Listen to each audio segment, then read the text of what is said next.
کو ایجوکیشن کے بارے میں آپ کا پوائنٹ آف ویو کیا ہے؟ کیونکہ کچھ لوگوں کا یہ خیال ہے کہ جہاں پر بھی مخلوط مجمع ہوگا وہاں پر فتنے کے جو چانسز ہیں وہ بڑھ جائیں گے، اور لوگ پھر حوالہ دیتے ہیں ہمارے آج کل کے جلسے جلوسوں کا کہ وہاں پر چونکہ مخلوط گیدرنگ ہوتی ہے تو اس لیے اس طرح سے ہلڑ بازی ہوتی ہے. تو کو ایجوکیشن کے بارے میں آپ کا کیا خیال ہے، اور جو مخلوط گیدرنگ ہوتی ہے جس میں جلسے جلوس ہوتے ہیں اس کو کیسے دیکھیے دیکھتے ہیں؟ بات یہ ہے کہ یہ کوئی نئی چیز تو نہیں ہے جو آج وجود میں آئی ہے. جی رسالت مآب صلی اللہ علیہ وسلم کے زمانے میں بھی خواتین مسجد میں نماز پڑھنے کے لیے آتی تھیں، اجتماعات میں شریک ہوتی تھیں، باہر کام پر جاتی تھیں، یہ سارے معاملات کرتی تھیں.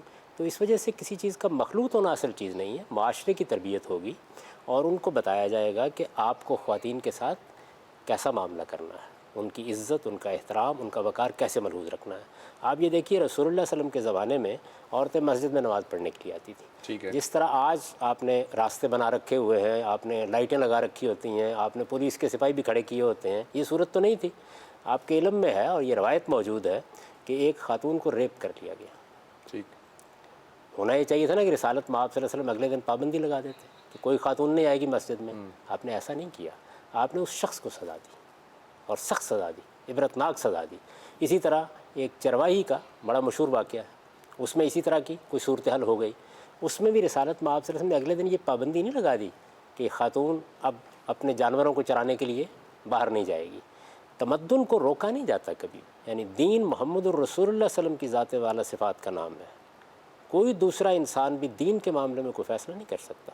وہ جو کچھ کہے گا وہ میں اس سے پہلے ایک سوال کے جواب میں اور بلکہ کئی سوالات کے جوابات میں عرض کر چکا ہوں کہ وہ سد ذریعہ کا اصول ہوتا ہے. ٹھیک ہے. یعنی کسی موقع کے اوپر دیکھیے ایک باپ اپنی بیٹی سے کہتا ہے کہ اس وقت جانا مناسب نہیں ہے. ٹھیک ہے. یہ کوئی دین کا حکم نہیں ہوتا. صحیح. اسی طریقے سے احتیاط مسلمانوں ہوتا کا ہے. حکمران بھی کسی موقع پر یہ بات کہتا احتیاط. ہے. ہاں. لیکن یہ سد ذریعہ کے اصول پر ہم بہت سی چیزوں کو پسند نہیں کرتے. ہماری بہت سی چیزیں جو ہماری تہذیبی روایت بن جاتی ہیں. تو یہ جتنی اس طرح کی جتنی بھی چیزیں ہوتی ہیں ان کے بارے میں ہم بعض اوقات احتیاط کرتے ہیں، بعض اوقات زیادہ احتیاط کرتے ہیں، بعض اوقات زیادہ احتیاط کی تلقین کرتے ہیں. لیکن اصول کے طور پر کسی چیز کو ناجائز قرار دینا یہ محمد الرسول اللہ صلی اللہ علیہ وسلم کی ذات والا صفات ہے. میں یا آپ یہ کام نہیں کر سکتے. ٹھیک ہے. یعنی وہ ہیں کہ جن کے بارے میں یہ ہے کہ گفتہ اللہ بعد، وہ جو کچھ فرمائیں گے وہ اللہ کی بات ہوگی. میں آپ تو زیادہ سے زیادہ کیا کہیں گے؟ زیادہ یہ کہیں گے جی مجھے یہ پسند نہیں ہے، میرے خیال میں اس میں احتیاط بہتر ہے، میں یہ سمجھتا ہوں آپ ایسے نہ کیجیے. ٹھیک ہے. اس سے آگے بڑھ کر ہمیں حق نہیں ہے کوئی بات کرے. تو پیغمبر صلی اللہ علیہ وسلم نے اس معاملے میں کوئی ہدایت نہیں دی، کوئی بات نہیں فرمائی، کہیں نہیں روکا. اس وجہ سے خواتین زندگی کے معاملات میں اپنا کردار ادا کریں گی. آج کل کے زمانے میں یہ آپ کیسے کریں گے؟ کیا خواتین ہسپتالوں میں جا کے ذمہ داریاں انجام نہیں دیں گی؟ کیا کالجوں میں جا کے پڑھائیں گے نہیں؟ یونیورسٹیوں میں جا کے نہیں پڑھائیں گی؟ کیا آپ اس پوزیشن میں ہیں کہ آپ فوری طور پر خواتین کے ادارے الگ اور مردوں کے ادارے الگ بنا سکیں گے؟ ایسا نہیں ہوتا. خود رسالت مآب صلی اللہ علیہ وسلم نے خطبات دیے ہیں. عید کا خطبہ دیا ہے، جمعہ کا خطبہ دیا ہے، اس موقع پر خواتین موجود ہیں مسجد میں. مسجد میں کیا عید کے موقع کی تو بڑی تفصیلی روایت ہے کہ جس میں ایک جانب خواتین بیٹھی ہوئی ہیں، ایک جانب مرد بیٹھے ہوئے ہیں. تو اللہ تعالیٰ کے دین میں اس طرح کی چیزیں نہیں ہوتیں. اللہ تعالیٰ کا دین انسانوں کے معاملے میں وہیں سے بات کرتا ہے جہاں سے بات کرنی موزوں ہے. ایک بڑی خوبصورت بات قرآن نے کہی ہے اہل کتاب کو مخاطب کر کے، وہ بھی ایک مذہبی گروہ تھا. تو یہ کہا کہ یا اہل الکتاب لا تغلو فی دینکم، اپنے دین میں انتہا پسندانہ رویہ اختیار نہ کیا کرو، غلو کا طریقہ نہ اختیار کرو، اپنی طرف سے چیزوں کو بڑھا نہ لو. تو اس وجہ سے ہمیں جس چیز کی تلقین کرنی ہے وہ یہ ہے کہ خواتین نے پڑھانا بھی ہے، انہوں نے جا کے آپریشن بھی کرنے ہیں، انہوں نے اسپتالوں میں بھی خدمات انجام دینی ہے، انہوں نے سیاسی سرگرمیوں میں بھی حصہ لینا ہے، انہوں نے معاشی سرگرمیوں میں بھی حصہ لینا ہے، انہوں نے تعلیم بھی پانی ہے. تعلیم کے لیے کیا مواقع اس وقت ہیں کیا نہیں ہیں آپ جانتے ہیں. تعلیم دوسرے ملکوں میں جا کے انہوں نے پانی ہے. یہ سب کچھ انہوں نے کرنا ہے. ان میں سے کسی چیز سے بھی آپ کو یہ حق نہیں ہے کہ آپ انہیں روک دیں. جس چیز کا ہمیں اپنی حکومت میں اپنے معاشرے میں اہتمام کرنا چاہیے وہ یہ ہے کہ ان کو باعزت ماحول ملے، باوقار ماحول ملے. مردوں کو تنبیہ کی جائے کہ وہ کوئی غلط رویہ اختیار نہ کریں، ان کی حفاظت کا بندوبست کیا جائے. یہ کام ہیں جو کسی سوسائٹی کو کرنے کے ہیں. یعنی یہ کیا طریقہ ہے؟ میں یہ کہتا ہوں کہ الٹ کے پھر بات کیجیے، مردوں پر پابندی لگا دے نہ نکلے باہر. یعنی یہ پابندی ادھر ہی کیوں جاتی ہے؟ ان پہ لگا دیں. یہ کہ جی تمام مرد اب گھر میں رہا کریں گے. اس لیے کہ مردوں پہ اس لیے پابندی نہیں لگائی جا سکتی نا کہ ان کو تو ظاہر ہے کہ معاشی اس کا سامنا کرنا پڑتا ہے. خواتین بھی اس وقت معاشی جدوجہد کر رہی ہیں. یعنی ایک جانب آپ کہتے ہیں کہ یہ خواتین ہیں جن سے خواتین کو علاج کرانا چاہیے. ڈاکٹر کیسے بنے گی؟ میڈیکل کالج میں جائے گی، پڑھے گی، اچھا کسی خاص فن میں اسپیشلائزیشن کرے گی تبھی علاج کر سکے گی. اسپیشلائزیشن کی بعض بڑی نازک صورتیں ایسی ہیں کہ جو مغربی میں ہوں گی جا کے. یہ سب کچھ خواتین نے کرنا ہے. تو از راہ کرم اب اپنی اس جگہ سے اٹھیں اور اٹھ کے یہ دیکھیں کیا اللہ نے روکا ہے اس سے, کیا اللہ کے رسول نے روکا ہے. میں پوری ذمہ داری سے کہتا ہوں کہ ایسی کوئی چیز نہ قرآن میں ہے نہ ایسی کوئی چیز حدیث میں ہے. قرآن و حدیث نے ہمیشہ آداب بتائے ہیں. خواتین کو جو آداب بتائے گئے ہیں وہ ان کو بتائیے, اور مردوں کو تلقین کیجیے کہ وہ اپنی ہوس کو لگام دیں, اپنی تربیت کریں. ان کی نگاہ بھی ایک شریف النفس آدمی کی نگاہ ہونی چاہیے. وہ جب کوئی خاتون باہر نکلتے ہیں تو یہ سمجھیں کہ ان کو کس طرح اس کی عزت کرنی ہے, احترام کرنا ہے اس کا. یہ احترام پیدا کرنا یہ معاشرے کا کام ہے, یہ واز کرنا کام نہیں ہے. یہ ناقابل عمل چیزیں ہیں جو کہی جا رہی ہیں. جاوید صاحب, ابھی آپ نے یہ اپنی گفتگو میں فرمایا کہ عید کے جو خطبات ہوتے تھے اور اس میں ساری روایتیں موجود ہیں کہ ایک طرف مرد بیٹھے ہوتے تھے, ایک طرف خواتین ہوتی تھیں. یعنی نبی صلی اللہ علیہ وسلم یہ احتیاط فرماتے تھے کہ ایک طرف مرد ہوں اور ایک طرف عورتیں ہوں. لیکن ہم دیکھتے ہیں کہ حرم میں حج کے موقع پر, عمرے کے موقع پر اس کو نہیں سیگریگیٹ نہیں کیا جاتا. طواف مرد اور عورت اکٹھے کر رہے ہوتے ہیں اور ظاہر ہے وہ ہم چھو بھی رہے ہوتے ہیں ایک دوسرے کو. وہاں پر یہ احتیاط کیوں نہیں ہے؟ جہاں ممکن ہے کر لیں, جہاں ممکن ہو نہ کریں. یہ خود آپ نے جو مثال دی ہے اس سے یہ بات بالکل واضح ہو جاتی ہے کہ اس کا کوئی تعلق اصل میں حرمت حلت سے نہیں ہے. یہ آداب کی چیزیں ہیں, اور آداب کسی معاشرے کے اندر حالات کے لحاظ سے تبدیل بھی ہوتے رہتے ہیں. ٹھیک. جو آج ضرورتیں پیش آ گئی ہیں وہ پہلے نہیں تھیں. دیہات میں نے خود بچپن میں دیکھا ہے, میرا چونکہ بچپن کا زمانہ سائیوال کے ضلع میں گزرا ہے.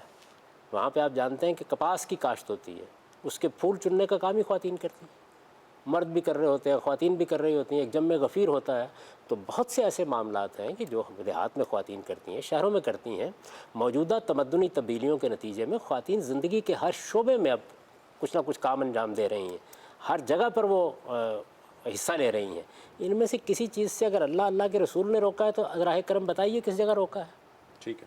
یعنی دین کے معاملے میں ہمیں یہ نہیں کرنا چاہیے کہ اپنے کلچر کو, اپنی روایات کو ہم دین بنا کے کھڑا کر دیں اور اس معاملے میں ایک ہی صنف کو ہدف بنا لیں. یہ سب پابندیاں اس کے اوپر لگانی ہیں. پابندی وہی ہونی چاہیے جو اللہ اور رسول نے بیان کر دی ہے. قرآن مجید نے سورہ نور میں جو ہدایات خواتین کو دی ہیں وہ مسلمان خواتین کو بتائیے کہ یہ ہدایات ہیں. وہ ہدایات کیا ہیں آپ جانتے ہیں. مردوں کو بھی کہا ہے غض بصر سے کام لو, عورتوں کو بھی کہا ہے غض بصر سے کام لو. مردوں کو بھی کہا ہے اپنی شرمگاہوں کی حفاظت کرو, عورتوں سے بھی کہا ہے اپنی شرمگاہوں کی حفاظت کرو. خواتین کو ایک بات ہے جو زیادہ کہی ہے, اور وہ یہ کہ جب تم نے زیب و زینت کی ہو, بناؤ سنگار کیا ہو, تو اس وقت اپنے جسم کو اس طرح سے ڈانپ کر رکھو. اور اس میں بھی یہ بتا دیا کہ الا ما ظہر منہا, ہاتھ اور چہرے کے سوا. تو یہ جو بات ہے, بس اتنی بات ہمارا کام ہے کہ ہم بتا دیں خواتین کو. اور جب خواتین دین کو سمجھتی ہیں تو ان چیزوں کو خود بھی اخذ کرتی ہیں. یہ آداب ہیں, یہ تہذیبی روایات ہیں, یہ تہذیبی روایات قائم ہونی چاہیے. لیکن آپ ان پہ باہر نکلنے پابندی کیسے لگا سکتے ہیں؟ یہ پابندی اللہ کے رسول نے نہیں لگائی. ٹھیک ہے. تو ہمارا بھی یہ کام نہیں ہے کہ ہم اس طرح کی چیزیں کریں. جاوید صاحب, یہ ایک کویشچن ہے کہ شادی اور نکاح میں کوئی فرق ہے؟ کیونکہ کچھ لوگوں کا یہ خیال ہے کہ شادی کوئی اور چیز ہے, نکاح کوئی اور چیز ہے. شادی کے لیے گواہوں کی ضرورت نہیں ہے, نکاح میں گواہ ہوتے ہیں. ایسی کوئی چیز ہے؟ ہم جس دین سے واقف ہیں اس میں تو نکاح ہی کو شادی کہا جاتا ہے. یعنی شادی یوں سمجھ لیجئے کہ چونکہ یہ ایک خوشی کا موقع ہوتا ہے تو اس کے لیے شادی کی تعبیر اختیار کر لی گئی. فارسی زبان کا یہ لفظ. جی ہاں بالکل, شاد ہونا, شاد ہونا یہ بولا جاتا ہے. تو شاد ہونا فارسی میں, یہ جو تعبیر ہے یہ آپ کسی اور زبان میں بھی اختیار کر سکتے ہیں. لیکن یہ جو کچھ بھی شادی ہے یا جو کچھ بھی خوشی ہے یا جو مسرت اس موقع کے اوپر ہوتی ہے وہ مسرت نکاح کی وجہ سے ہوتی ہے. وہ کوئی الگ چیز نہیں ہے. یعنی چونکہ نکاح ہوتا ہے, ایک مرد و عورت میاں بیوی بن کے رہنے کا اعلان کرتے ہیں, تو ہم نے اس کو ایک تقریب کی صورت دی ہے, اس کو ہم شادی کہہ لیتے ہیں. تو یہ کوئی الگ نکاح بھی کہتے ہیں, اسی کو نکاح اصل ہے. وہی دیکھیے بات یہ ہے کہ نکاح تو وہ چیز ہے کہ جس نے اس تقریب کو وجود بخشا ہے. مسرت ہوئی کس بات پہ ہے؟ اس پہ ہوئی ہے کہ ایک مرد و عورت نے نکاح کا فیصلہ کیا ہے. تو اب انہوں نے جب نکاح کا فیصلہ کیا تو ایک چیز تو یہ ہے کہ بھائی آپ کہیں کھڑے ہو کے نکاح کا فیصلہ کر لیں. نہیں, ہم نے اس کو ایک بڑی خوبصورت شکل دی. ہمارے دین نے اس کے لیے یہ روایت قائم کی کہ اس موقع کے اوپر بزرگوں کی موجودگی میں ایجاب و قبول ہو, اور کوئی بزرگ اس موقع کے اوپر نصیحت کے لیے کچھ قرآن مجید کی آیات پڑھ کے خطبہ بھی دے دے. یہ کتنی عمدہ روایت ہے جو قائم کی گئی. اچھا, اس میں کچھ مزید اضافے بھی کلچرل بنیادوں پہ ہو جاتے ہیں. چنانچہ ہمارے ہاں برات جاتی ہے, ہم اس خاص طریقے کے ساتھ کچھ رسوم کرتے ہیں, کچھ احباب اعزاء اکٹھے ہوتے ہیں, اس خوشی کے موقع پر مبارکباد دیتے ہیں, کچھ لین دین بھی ہوتا ہے. یہ ساری جتنی چیزیں ہیں وہ ظاہر ہے کہ چونکہ مسرت کا موقع ہوتا ہے تو شادی بھی کہہ لیا جاتا ہے.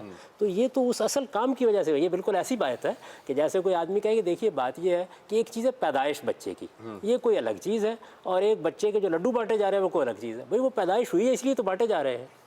ٹھیک ہے. تو اس لیے شادی یا خوشی یا تقریب یا مسرت جو کچھ بھی ہو رہا ہے وہ اس لیے ہو رہا ہے کہ نکاح ہوا ہے. نکاح ہوا ہے.